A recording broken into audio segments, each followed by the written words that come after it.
Well, I'd like to interrupt our regularly scheduled series, Extraordinary, Ordinary People and Extraordinary Things. And just like a lot of movies, they have a sequel, like what comes after. And yes, some movies also have a prequel, what comes before. We're actually going to see what happens before we dove into the book of Acts. And we're starting off here in Matthew chapter 4. And I want to talk with you today about becoming a builder. Now I want you just to be aware that God wants to use you. But it's not just what God wants from you. It's what God wants for you. That you were destined for so much more than maybe you're experiencing right now, than maybe you're living right now. And we're going to discover, how does that all happen? How do we become a builder? Because we live in a world that's just trying to tear things down. But as followers of Jesus, we're called to build. In Matthew chapter 4, beginning in verse 18, as he was walking, who's walking? Jesus. As Jesus was walking by the shore of Lake Galilee, he noticed two fishermen, Peter and Andrew, his brother, watching as they were casting their nets into the water. You see, they were fishing, but it's not like fishing like you and I may fish today, where we have a pole and we're just relaxing. This was their profession, and they were hard at work. And Jesus calls out to them, "Come and follow me, and I will transform you into men who catch people for God." Immediately, they dropped their nets and left everything behind to follow Jesus. Leaving there, Jesus found three other men sitting in a boat mending their nets. It was the brothers, Jacob, who's AKA James, and John, along with their father. "Come and follow me," he said to these two brothers. And at once they left their boat and they left their father and began to follow Jesus. Can you picture this? That in this moment, Jesus is walking on the shore and he's watching. You ever feel like people are watching you? Remember that song from many, many years ago? I always feel like somebody's watching me. Wasn't that MJ that sang that hook? I always feel like somebody's watching me, and Jesus is watching them do their thing. Jesus is watching them fish. Wonder if Jesus right now is watching you, and in your life, you're in sales, so he's watching you busy trying to close that deal. Or maybe you do office work, and so Jesus is watching you send off those emails, process that paperwork. Or maybe you're a driver for your company, and so Jesus is watching you drive. Jesus is watching them, and they're minding their own business. Jesus was not invited. He just showed up. I love this, because sometimes we're just going about our business. We're just living our life. We're just doing our thing, and Jesus just shows up. And he doesn't ask them, "Hey, what is your past like?" He doesn't ask them, "Tell me about your dreams and tell me about your aspirations." He doesn't say, "Hey guys, want to go sit down and have a cup of coffee and discuss what life could be like?" No, he finds these individuals who are out fishing, which means they are most likely dressed as fishermen, which means they most likely smell like fishermen, which means that they're probably acting and talking like fishermen. You see, Jesus didn't go to the synagogue. He's calling these fishermen, and he calls out and he says, "Come and follow me." Now, if you were to follow me, and I didn't ask you to, I would be a little freaked out and I would probably call the police. In fact, if you kept following me, I would be like, I need to get a restraining order. Maybe in your life, unfortunately, you've had to get a restraining order from someone. You see, the call, and Jesus has called you, the call gives us permission to respond to Jesus as He is calling us to become a builder. Now, just because Jesus calls doesn't mean that we're going to come. Those are separate things. There is the call and there is the response. Have you got an invitation to an event or maybe to a party? I'll be going to a good friend of mine. I got an invitation because after over 20 years as a Navy SEAL, an officer, he is going to retire. And so I got an invitation to go to his retirement party.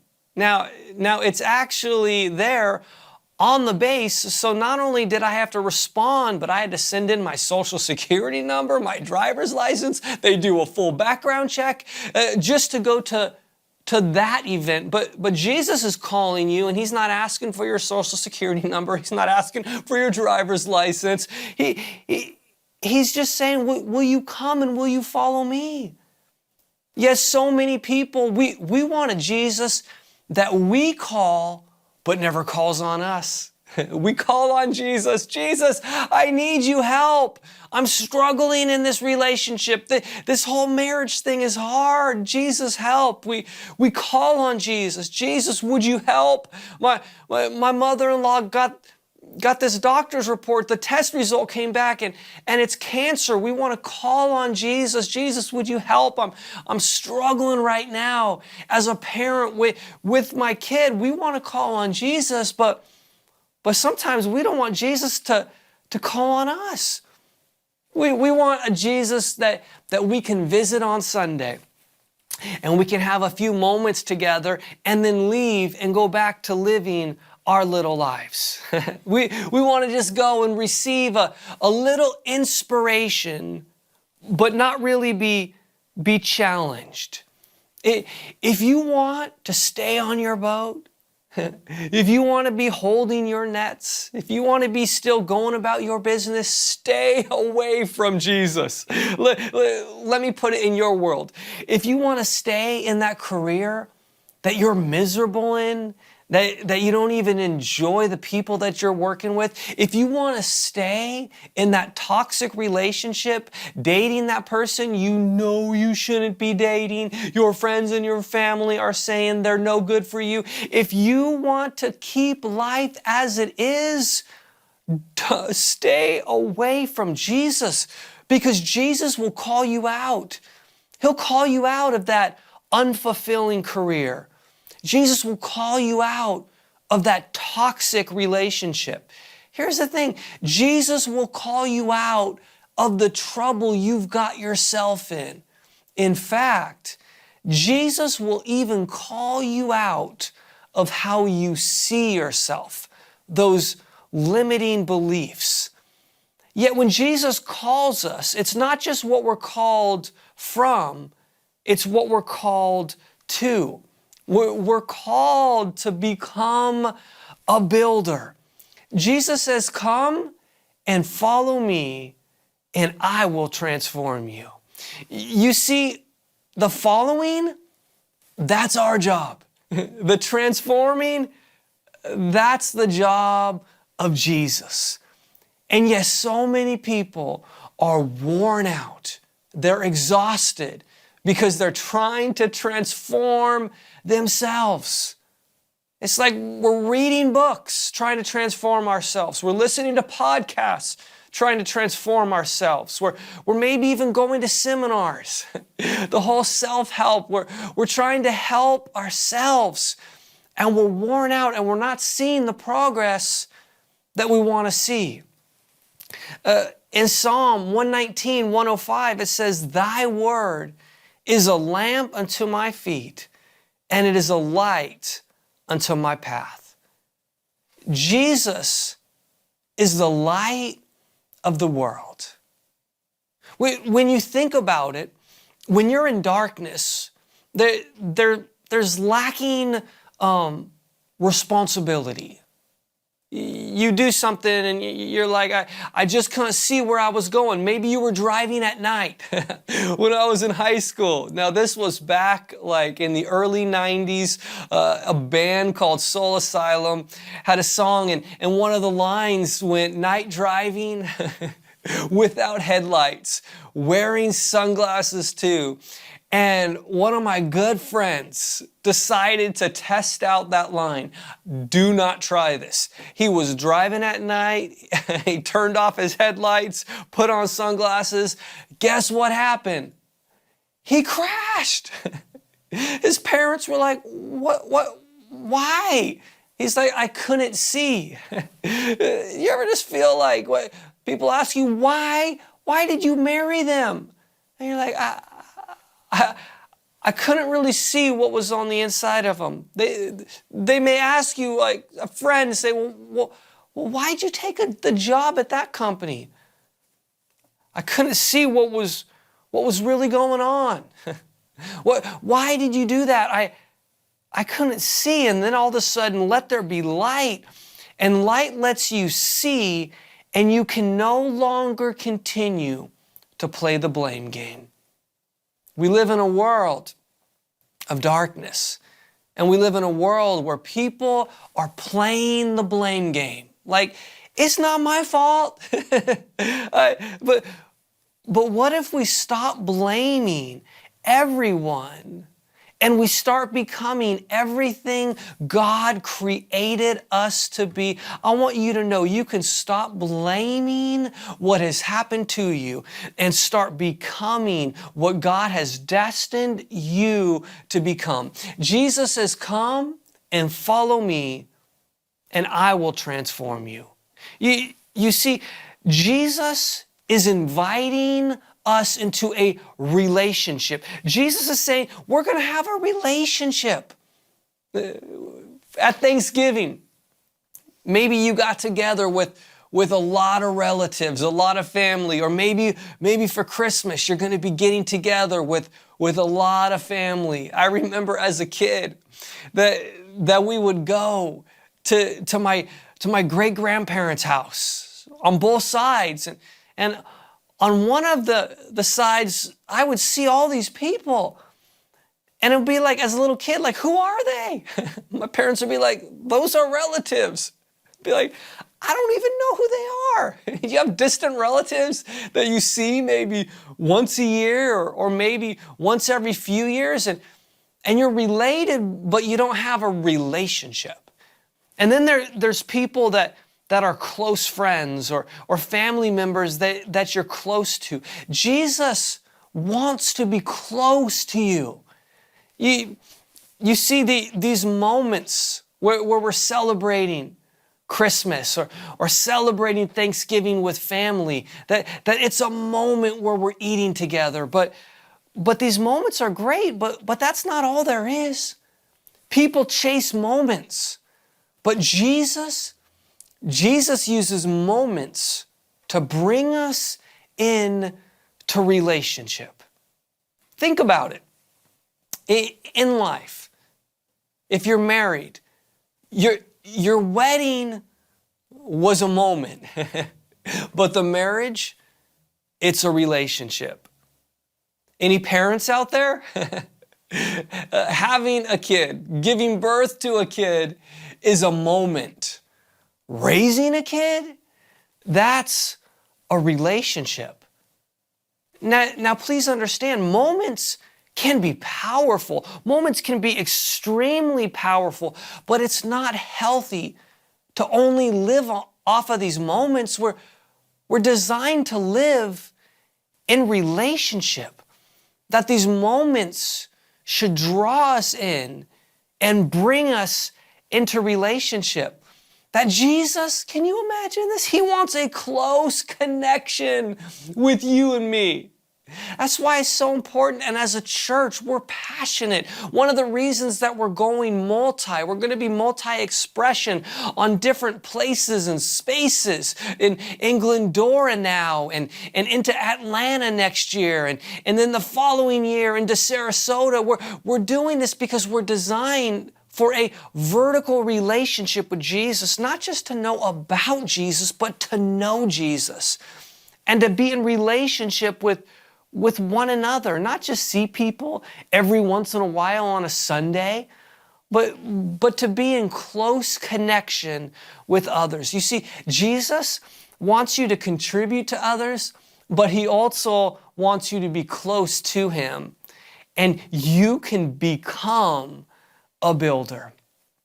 Here's the thing with it. This is what Jesus is saying to these individuals, and I believe Jesus is saying this to you and I today, that as you follow me, I will transform you. You're going to go from fishing for fish to fishing for people. Still fishing, but for something different. As you follow Jesus, you might still be a fighter. Come on, you're just someone and you've just battled your whole life. You're still going to be a fighter, but you're going to be a fighter for Jesus. You know anyone? It's like they're still a little crazy, but they're still a little crazy for Jesus. You're still fishing.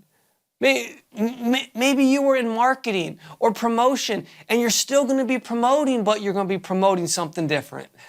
Maybe you're in the creative realm and you love designing and you're still going to be creating and designing, but it's going to be something different.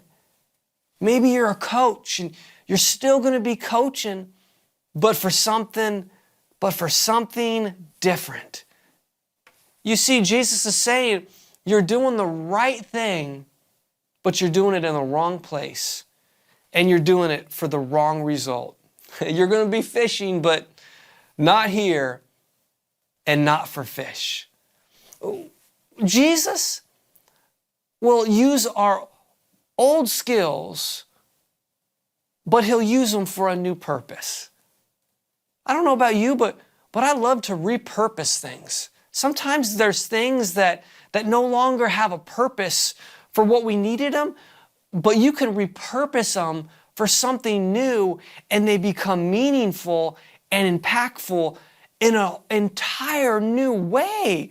What if everything you went through was preparation for everything you're stepping into? And I wonder if it's like, wait, hold on, you're calling us? You're calling me? Sometimes the greatest limitation in our lives isn't a lacking skill set, but a limiting mindset. Wonder if Peter and the others were like, but I'm just a fisherman. I talk with so many people that have a limiting mindset. I'm just this. I'm just a driver for this delivery service. I'm just a factory worker. Sometimes talking with someone, it's like, oh, I'm just a stay-at-home parent. It's like, no, that is a limiting mindset. It's like we think we're that. Like Peter and the others could have thought, I'm just a fisherman.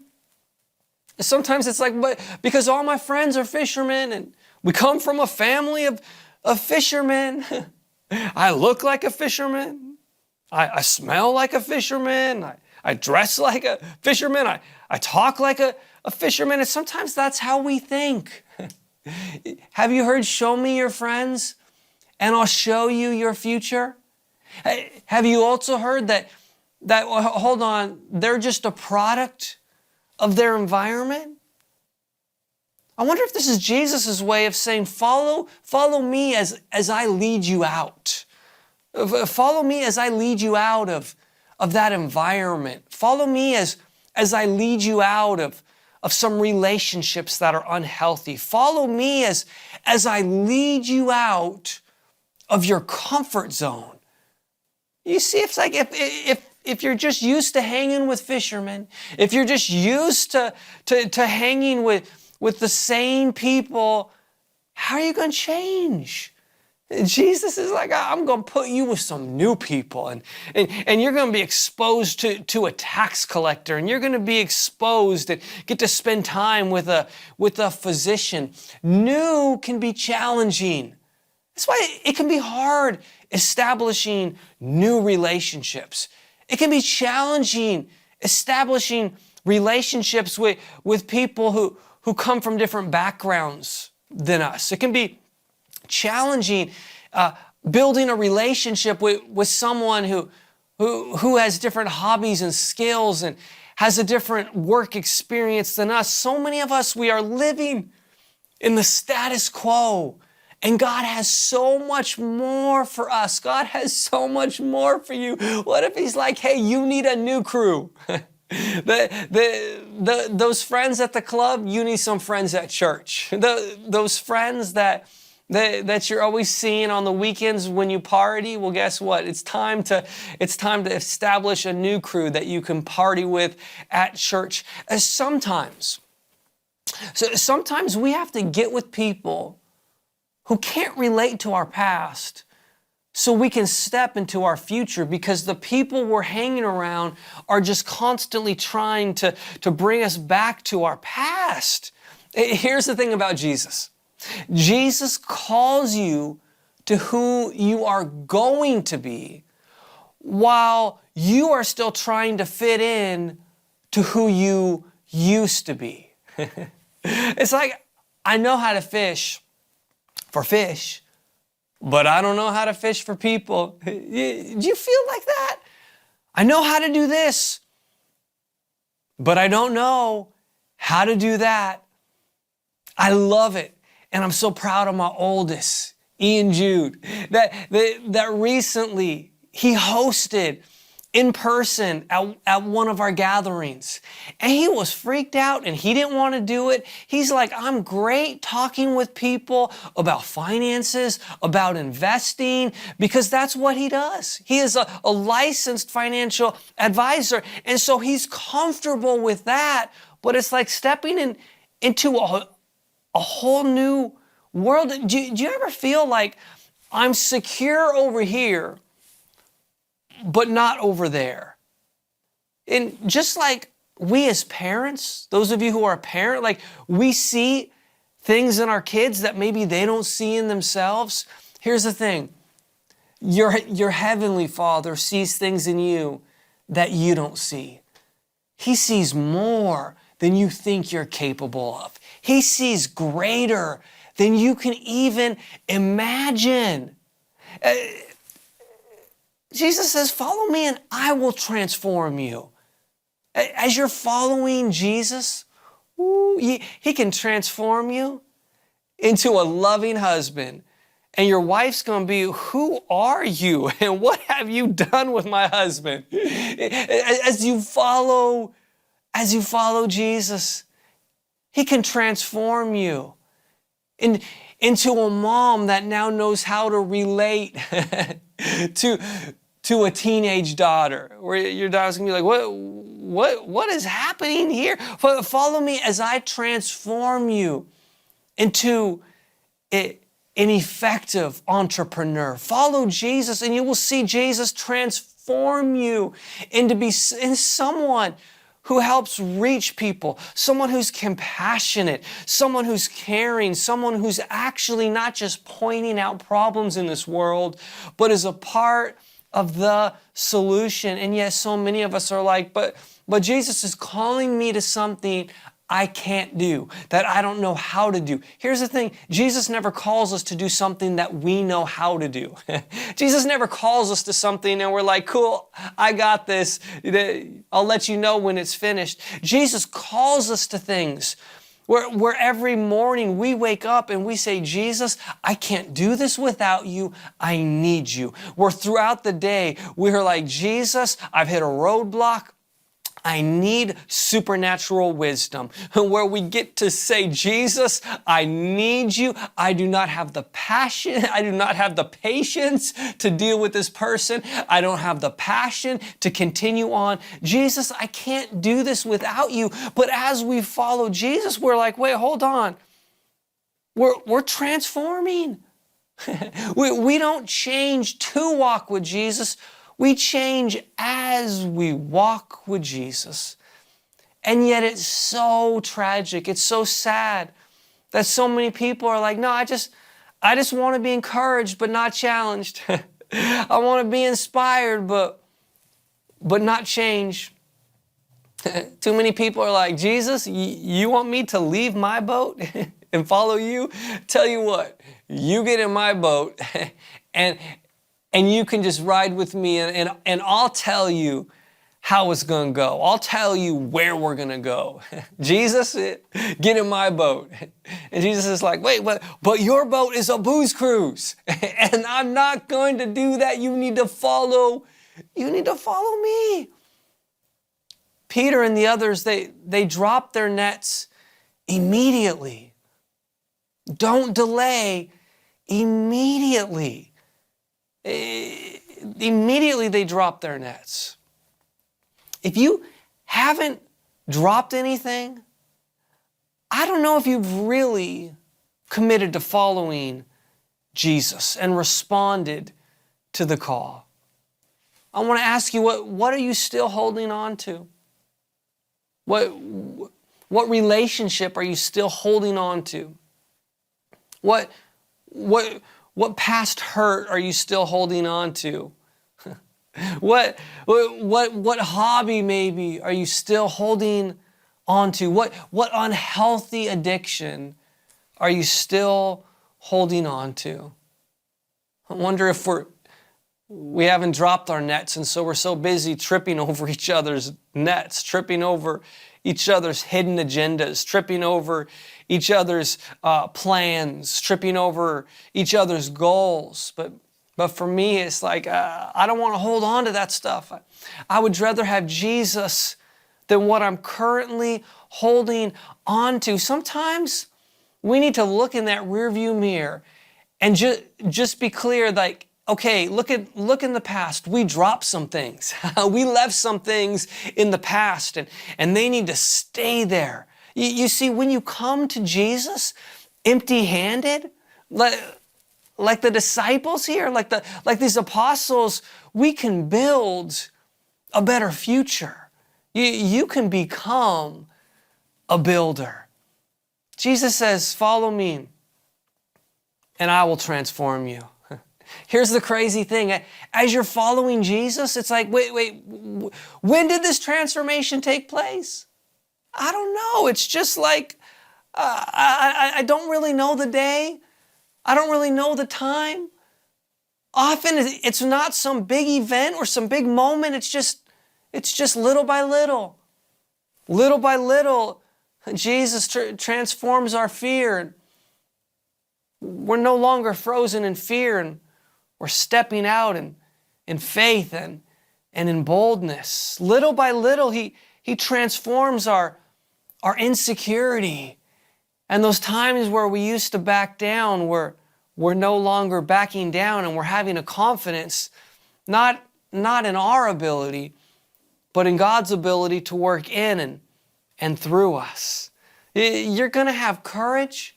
You don't even know where it came from. Those times where you used to back down and you used to just say, I'm not going to speak up. You're going to speak up. You're going to have confidence and not even know, wait, when did I get this confidence? You're going to stand in moments that you used to run. It's like, wait, hold on. Jesus is talking to Peter and the others here, and it's like the very people that Peter denied even knowing Jesus, he's going to end up standing, and he's going to be preaching to these same people. I love this because Jesus is calling these individuals. It's like, wait, why them? This is like, wait, hold on, follow me. Peter, I know you're going to deny me. I know you're going to betray me. I know you're going to say that you don't even know me. I know that there's many times that you're going to want to give up, that you're going to want to throw in the towel, but follow me. I believe Jesus is saying that to us today. Like, follow me. Follow me when you're strong and follow me when you're weak. Follow me when you're up and follow me when you're down. Follow me when everything in life seems clear and follow me when you're so confused. Just keep following me. Jesus didn't go look for perfect people and say, I'm calling the perfect. No, he called these flawed individuals, just like he's calling you and me with all of our stuff and drama. He's just saying, follow. And if we'll respond like they responded, immediately drop what we're holding on to, leave everything and follow Jesus. It's amazing. Ordinary people, extraordinary things. Jesus can use anyone who will leave everything to follow him. We live right now in a world where people are just trying to tear things down, cancel this, tear this down. And yet I really believe that Jesus is still calling people. He's saying, I want you to become a builder. Follow me and I will transform you. We're not just gonna build what people want to build on this earth. We're gonna build the kingdom of heaven. We're gonna help populate heaven, and we're gonna help bring heaven to earth.